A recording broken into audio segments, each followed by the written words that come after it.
کہتے ہیں، ہم کتنی متانت سے بات کرتے ہیں، سنجیدگی سے ٹاک شوز کرتے ہیں، بڑی راحت سے سیمینار کرتے ہیں.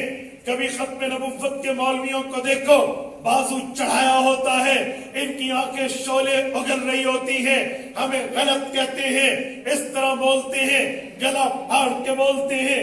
یہ طرز نبوی نہیں ہے. وہ مجھے پوچھنے لگا، حضرت ہم یہ بات مان لیتے ہیں آپ کے دلائل حق ہیں لیکن آپ کا طرز حق نہیں، آپ گلا پھاڑ کے بات کرتے ہیں. میں نے کہا میرے بھائی وجہ یہ ہے تیری فرینڈ لسٹ میں قادیانی ہے جس نے تجھے یہ ایمان پہ ڈاکہ ڈالا ہے، اس بے ایمان سے کہہ یہ طریقہ نبوی ہے.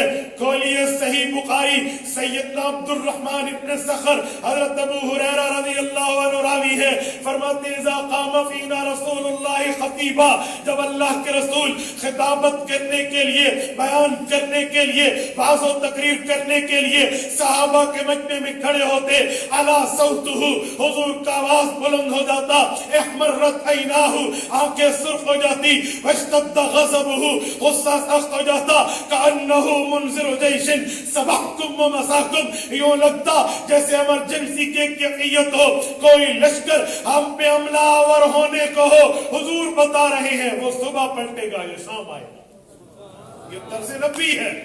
ہم مورچے میں لڑ رہے ہوتے ہیں، ہماری دوران گفتگو حیثیت اس سپاہی سے ہے جو محاذ پہ ڈٹ کے کھڑا ہے، اس کی نہیں ہے جو وعظ کرنے کے لیے کسی کے گھر پہ چل کے جاتا ہے. جی نہیں تو سمجھے گا نہیں، مورچے میں تاک پہ بیٹھنا پڑتا ہے. مورچے کی ترتیب اور ہے، محاذ جنگ کی ترتیب اور ہے، لائن آف کنٹرول کا طرز اور ہے. ان ربک لبالمرصاد کو پڑھیے، اس کے ساتھ امام رازی کو تفسیر کبیر میں دیکھیے کہ مورچے میں بیٹھ کر حفاظت کے طرز کیا ہوتے ہیں.